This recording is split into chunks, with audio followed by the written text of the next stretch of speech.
So as we get ready, Mayan Hoffman from the Media Line, as we get ready to potentially, as you said, optimistically sign some kind of ceasefire for hostage deal, that would be presumably with Hamas, and ultimately the goal was to eradicate Hamas, to move them politically out of ruling Gaza.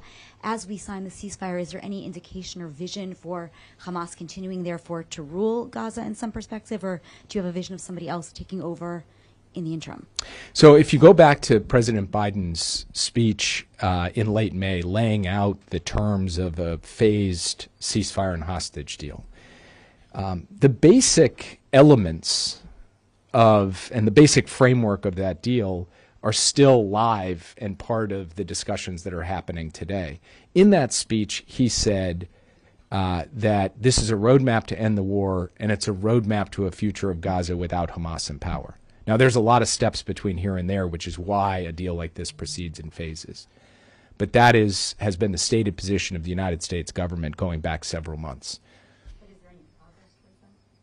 What I would just say is the first thing that we need to do is get into the initial phase of the ceasefire and hostage deal, begin to produce the actual releases, the images of hostages welcomed home to their families, as we saw a year ago with the 78 who were released.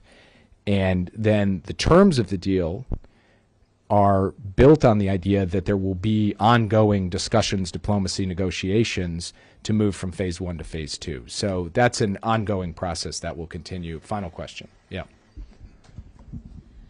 Thank you. You have said before that you believe Prime Minister Netanyahu is willing to reach an agreement.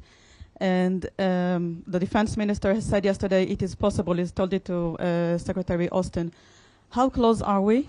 And have you heard from Israeli officials that they will be willing to stop, to end the war, if we will get all the hostages back? And can you honestly say that after 14 months, Prime Minister Netanyahu has done everything in his power to bring the hostages back home, and it's not, or Hamas have been always the obstacle? So I expected a question on kind of who's responsible for this or for that, for the other thing. I view my job and America's duty as taking where we are today, which is close, I believe close, and bridging that final distance until we actually get into a deal. Again, I want to reinforce that we can't rest until it actually happens. It might not happen, but I believe it can happen with political will on both sides.